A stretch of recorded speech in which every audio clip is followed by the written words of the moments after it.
Hello everybody, this video is going to be about collision theory.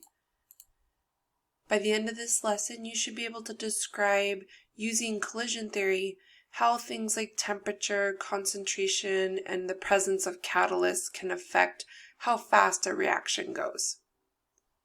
So if you remember from the previous lesson, reaction mechanisms are the steps that actually occur when a chemical reaction is happening. It's the baby steps that are taken to get there. So when we're talking about collision theory, and we're thinking about all of those steps that have to occur, we have to understand the molecules have to actually collide for them to react. They don't just magically react without coming together forcefully. When molecules collide, it's not a guaranteed reaction occurring. Only a small fraction of those collisions are going to produce your product. So we need to think about why. Why are not every single collision productive? And it's because in order for a collision to be productive, to be effective, they have to hit with sufficient energy. You have to be able to get over that activation energy. And they have to be correctly oriented when they collide. People forget that molecules are three-dimensional things, and if they're not lined up correctly, the reaction may not occur. You may hear the word molecularity. That has to do with how many particles are involved during that reaction. So unimolecular means there's only one molecule involved. Maybe it's just coming apart. Maybe you're using something like light to break the bond. Bimolecular is when you have two things colliding. Termolecular is when you have three things that have to collide at the same time. Now you can imagine getting more and more things colliding at a time properly starts becoming less and less probable. Needing 5, 6, 7 things to collide at the same time just right is not going to be a high probability of a reaction occurring. So these are kind of the only ones that we're going to see. So we've learned orders, right? We've learned that if something is, first order, you have a little exponent of 1 because you have one reactant that's involved. Bimolecular, second order, you could either have like two of the A molecules colliding, or maybe you need an A and a B. But the overall order ends up second. We can also call that bimolecular. Here you could have three molecules needing to collide. You could have two A's and a B. Maybe you have two B's and an A. Maybe you have A, B, and C, but you need three things colliding. Now, lightly bumping into each other is not good enough. They need to hit forcefully. They need to have enough energy to overcome that energy barrier, that activation energy. We say that that's the kinetic energy factor. Orientation matters, but the amount of energy, the forcefulness of their collision also matters. Here's a good picture to kind of get across the idea of how the orientation makes a difference.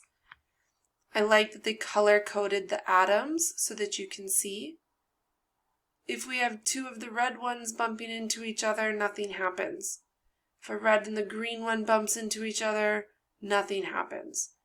But if they're lined up properly, then the collision is effective and the reaction can occur. Some other things that make a difference are what we call the reactant nature.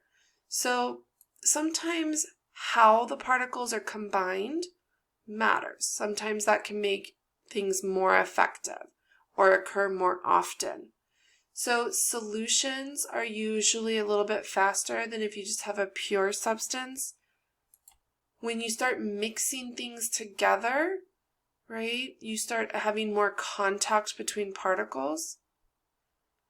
When you have a solution, the particles are separated away from each other, so you can start getting more collisions in between all those particles. And then the act of making a solution, for example, taking your sodium chloride and dumping it into water, can break some of the bonds that need to be broken. It can do some of the work for you, basically. So you're starting off with a better situation when you have that solution. Sometimes you may have reactions that seem very, very similar. They may look a lot alike, they may have some patterns that are the same, but they may have slightly different rates. You may have one that is slightly higher potential energy, meaning when it starts, it's already a little bit closer to that activated complex, to that activation energy peak. Or it might be a situation where they just have a lower activation energy because they are slightly different. So even though some reactions may look very similar, slight differences can really impact that speed and the way they collide and the energy they need and the orientations they need, etc. So for example, if I replace the hydrogens in this reaction with deuteriums, remember, give them an extra neutron, you end up with a slower reaction. The carbon-hydrogen bond is a little bit weaker than the carbon-deuterium bond. And so because it's a little bit weaker, it takes a little bit less energy to break. So it can happen faster. You can see here it's about 12 times faster. So even though this reaction looks incredibly similar, a slight difference makes a impact on the speed. This reaction, if you use fluorine here versus chlorine, the fluorine is 100 times faster because the activation peak when you use fluorine is only 5 kilojoules per mole, but with chlorine it's 17. So that can really impact how quickly that reaction's happening. So very similar type of reaction, but small differences, replacing atoms with something slightly different, can really speed things up or slow things down. Concentration is a big one that can affect the rate. Usually, the higher your concentration, or if it's a gas, the higher your pressure, the more likely you are to have collisions. Now, that's not always true. Zero order won't be affected. Remember, those are ones that the rate is not dependent on the concentration. In theory, you could also have so much, you could increase the concentration of something so much that it becomes hard for the other molecules to be found during the reaction. So there can be a limit to this. So it's important that you realize it's a generally increases kind of a situation. Now, when you have more molecules, you're going to have a higher quantity of molecules that have high enough kinetic energy for those effective, forceful collisions. You have the same distribution. Remember, not all molecules are going exactly the same speed. Temperature is telling us about that average speed, right? And so you have some that are going slow, some that are going medium, some that are going really fast. So even though the distribution, the shape of that curve, the percentages that are going fast is the same, if you have a bigger curve, you got more molecules, more of them will be able to collide effectively. Temperature is a huge one. Okay, temperature is a big deal because that raises your average kinetic energy. That's going to help you get over that activation energy. You're going to have a higher number of molecules with sufficient energy to get over that peak. Now this is where we're going to learn something a little bit new for AP Chem. We're going to learn an equation that can help us see directly the effect of temperature on the rate. we are going to learn about what's called the Arrhenius equation. So the Arrhenius equation shows that the rate constant is related to the temperature. Now let's walk through what all these pieces are. We have temperature in kelvins. R is our constant. We're used to seeing that one. We're going to use the 8.314 version. A is called the frequency factor. That's not something you would be expected to know. You would be told what that is. And E sub A is that activation energy. Same thing. It's not like something you memorize. It's something you have to be told about. So you can see temperature up here in the exponent is related to our rate constant. We can rearrange this in a helpful way. If we take the natural logarithm of our rate constant, we're going to end up with negative activation energy over our gas constant times 1 over T plus the ln of that frequency factor. Now, when you take a minute and you look at this equation, this is going to be a lot easier to solve for your activation energy, right? We've kind of rearranged it. We've gotten it down out of that exponent. And if I graph this, this is my slope, isn't it? If I have ln of k versus 1 over t, and I plot that, I can use the slope to figure out that activation energy. And I can use the intercept to find this frequency factor, that thing that we're interested in sometimes. So once again, we learned kind of the conceptual piece of temperature going up makes things go faster. We learned that in Honors Chem. And now in AP Chem, we're seeing the actual equation that tells us that. And then we're rearranging that equation to allow us to graph it and use that idea of line of best fit to help find slopes and intercepts.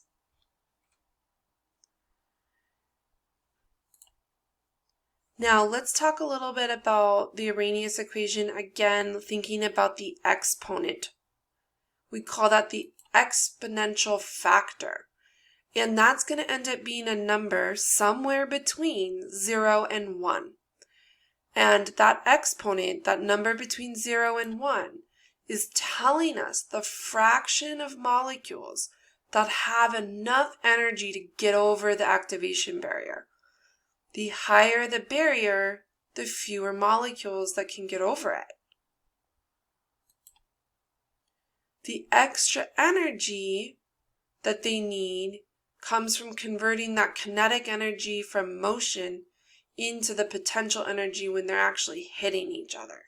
So sometimes people aren't quite sure, well, just because it's moving, why does that matter? It's because that's going to convert when they smash together, right? So increasing that temperature gets that kinetic energy up. We have more molecules that'll have sufficient energy, making that rate go faster. So this exponential factor, this exponent up here, is helping us figure out what percentage, what fraction of the molecules will be able to actually get over that peak. There's another format for the Arrhenius equation that can be pretty helpful. Sometimes you might only have 2 data points. You may only have 2 temperatures. And so if you know the rate constant for one temperature and the rate constant for the other temperature, you could use that to help you solve. Or maybe you're solving for one of those rate constants. Maybe you know your activation energy, you know your 2 temperatures, and you know what the rate constant was at one value, one temperature. and you're trying to figure out how it would change, what would be the new rate constant. So this is a very helpful format when you're dealing with two data points. And then I just want to show you one more time. I know you've probably seen it a million times in Honors Chem, and you've seen it a couple times here or there, but I want to give you a reminder of how we measure the activation energy when we're looking at a graph, because it's a common mistake. We go from the starting place to the peak, okay? Going from here to here, that's your delta H, right? That's what we did at the beginning of the year, but now we're going up, okay? We're going from here to the activation peak up here. Sometimes you may see a graph that looks like this. This is the Maxwell-Boltzmann distribution graph.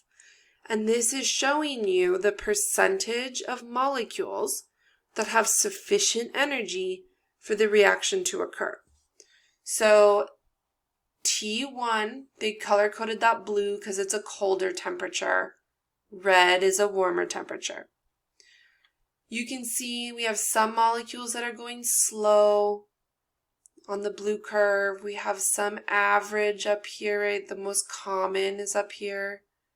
We have some that have a lot more energy, going a lot faster.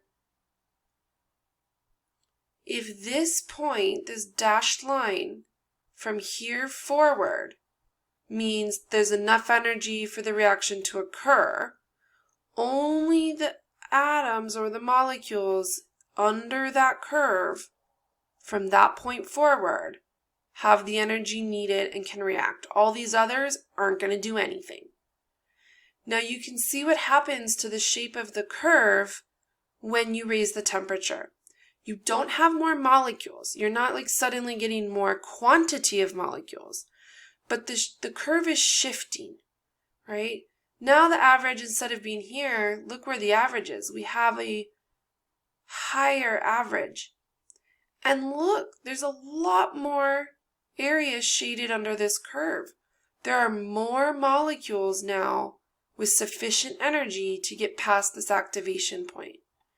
Raising the temperature doesn't change where this dotted line is. It changes the shape of your curves and the percentage of molecules that are past that dotted line. Catalysts are another thing to consider. They're a little bit different. They are something you add to the reaction but doesn't get actually used up. It gets used during the process, but then it gets replenished. It's remade. It's still there at the end. You may have heard of enzymes. Enzymes are a type of catalyst and usually a biological scenario. We have lots of enzymes in our bodies. They're usually really big and really complicated. We have homogeneous catalysts. Those are ones that are in the same phase, like they're all a solution or something like that. Maybe they're all a gas. They're in the same phase. Compare that to heterogeneous catalysts, which are in different phases. Very common heterogeneous catalyst would be a solid substance, and then molecules in a liquid or gas phase or aqueous phase would be attaching to the solid. So you can have different types of catalysts. The key here is that they are providing some kind of alternate pathway, some kind of alternate mechanism that will have a lower activation energy. They don't lower the activation energy of the step the way it would normally happen.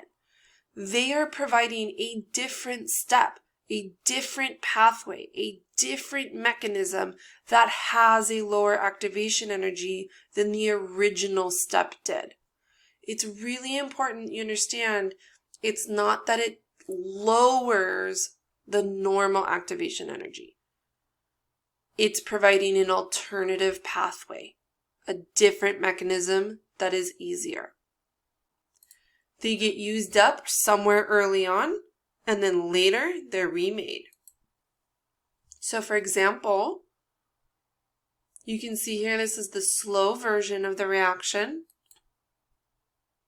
If I add a catalyst, look at this chlorine here. This is a catalyst. This gets used up in the first step and helps it go faster. This is a faster step. This is a different pathway, a different mechanism. Then down here in the second step, that chlorine comes off, right? You end up with it again. It's present at the start, it's present at the end. This was not the same set of steps as it was on the left over here. This had a lower activation energy. This setup here, lower activation than the step on the left.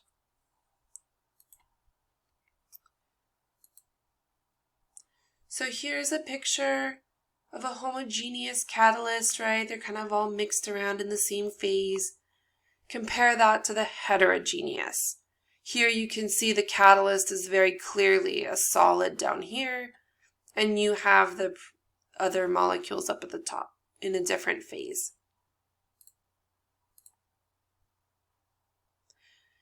It's common for us to try to sketch what a catalyst would do to activation energy on a little graph. You've probably seen things like this. You just have to be a little bit careful because it's not always this simple. This implies that there's one step and that the new step has a lower activation energy. But the new mechanism that occurs may not be a single step mechanism. It may not just look like one lowered bump. It may look more like this. Do you see here how there's two steps, but they each have a smaller activation energy than the original one giant step? When you add that catalyst, we ended up with a two-step reaction that was much easier. When we added that chlorine, lowered it down by providing a different pathway. This one had two steps. I like this picture way better. I think this really helps us understand it's not like we're lowering the original steps activation. Now, if we want to look at a distribution curve again, on the left here we have uncatalyzed. On the right we have catalyzed. When we change the temperature, we change the shape of the curve, correct? We shifted that curve to the right. Here, when we add a catalyst, we're moving backwards where that activation line is. Because it needs to have less energy to reach the activation energy, more of the molecules will meet that criteria. So it's not that we're changing the shape of the curve, we're just moving that threshold back.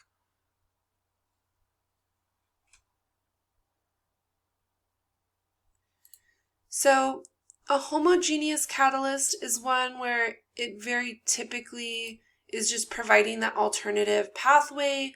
Sometimes they're stabilizing the pieces that get made in the meantime, like in the middle of the steps. Heterogeneous catalysts very often help with the orientation a lot. You see that in enzymes too. Sometimes enzymes help with your orientation. They move molecules into convenient places. So I just have an example of a heterogeneous catalyst to show you because sometimes that's a newer concept to people. Heterogeneous catalysts, there's some really cool catalysis chemistry behind them. A lot of what's called solid state chemistry, making cool catalysts for things like vehicles and stuff. So typically what has to happen first is that you have what's called adsorption. So your reactants need to be basically connecting onto, adsorbing onto the catalyst. Here, platinum is functioning as the catalyst. So carbon monoxide, nitrogen monoxide are adsorbing to the surface. Absorbing is like when you use a paper towel or a sponge and you soak up liquid, for example. Adsorbing is when you're talking about things coming onto the surface like this. Next, what will often happen is what's called migration. So those molecules will now reorient themselves somehow onto the catalyst, onto that surface. And then the actual reaction can take place, bonds are broken, new bonds are formed. So what you can see is that the platinum basically helped orient the molecules so that the nitrogens were next to each other, the carbon was next to that oxygen that it wanted, and rather than it being completely random how they come into contact, it's providing some structure and it's helping orient those molecules. And then the last part is desorption. They have to release. They have to somehow leave the catalyst. Sometimes that's the trickiest part when they're trying to develop new catalysts, is they may be able to get the molecules onto the surface, but then there needs to be something that prompts them to leave, right? Otherwise, it goes dead. Right? Otherwise, you can't keep having more molecules attach and react. So that desorption part is important too. So that's the end of this lesson. You should see now that we've already learned about collision theory in the past, but we have a few more details now. We've seen some math behind the temperature component. We've seen some new graphs and learned about new types of catalysts. So that's it for this lesson, and I hope that was helpful. Bye.